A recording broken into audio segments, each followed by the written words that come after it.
জুলাই গণঅভ্যুত্থানের বর্ষপূর্তি আজ। গত বছরের এই দিনে রক্তক্ষয়ী গণবিক্ষোভের মুখে পদত্যাগ করে ভারতে গিয়ে আশ্রয় নিতে বাধ্য হন তৎকালীন প্রধানমন্ত্রী শেখ হাসিনা। এরপর গঠিত হয় অন্তর্বর্তীকালীন সরকার। এই সরকারের অন্যতম কর্তব্যের একটি ছিল জুলাই ঘোষণাপত্র, জুলাই জাতীয় সনদ ঘোষণা।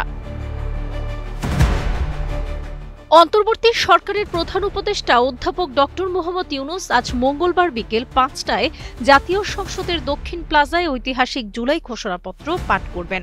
বাংলাদেশ টেলিভিশন বিটিভি এই গুরুত্বপূর্ণ অনুষ্ঠানটি সরাসরি সম্প্রচার করবে। প্রধান উপদেষ্টার প্রেস উইং থেকে বিষয়টি নিশ্চিত করা হয়েছে।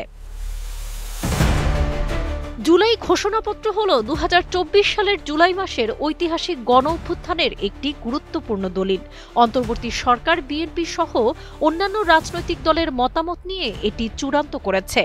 জানা গেছে, এই ঘোষণাপত্রের রাষ্ট্রীয় ও সাংবিধানিক স্বীকৃতির বিষয়ে সংশ্লিষ্ট দলগুলো ইতিমধ্যে সম্মত হয়েছে।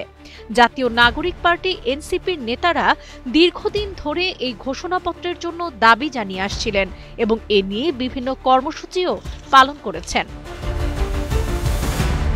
সংশ্লিষ্ট সূত্র থেকে জানা যায়, প্রাপ্ত জুলাই ঘোষণাপত্রের একটি খসড়ার মোট ২৬টি দফা উল্লেখ রয়েছে।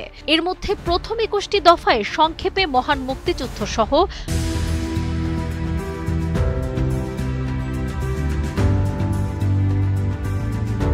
বাংলাদেশের মানুষের অতীতের বিভিন্ন ঐতিহাসিক ও গণতান্ত্রিক সংগ্রাম থেকে শুরু করে জুলাই গণঅভ্যুত্থানের প্রেক্ষাপট বর্ণনা করা হয়েছে।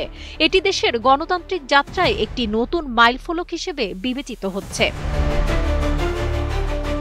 এদিকে গণঅভ্যুত্থান দিবস উপলক্ষে সংস্কৃতি বিষয়ক মন্ত্রণালয় আজ মানিক মিয়া এভিনিউতে দিনব্যাপী সাংস্কৃতিক অনুষ্ঠানের আয়োজন করেছে।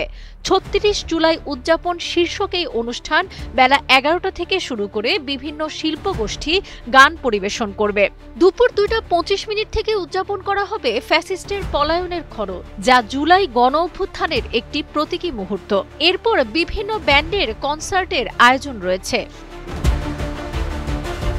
বিকেল ৫টায় জাতীয় সংসদ ভবন থেকে সরাসরি সম্প্রচারিত হবে ঐতিহাসিক জুলাই ঘোষণাপত্র পাঠের মুহূর্ত। এরপর সন্ধ্যা ৭:৩০ থেকে রাত ৮টা পর্যন্ত একটি বিশেষ ড্রোন ড্রামা পরিবেশিত হবে। অনুষ্ঠানের সবশেষ আয়োজন হিসেবে থাকছে জনপ্রিয় ব্যান্ড আর্টসেলের গান।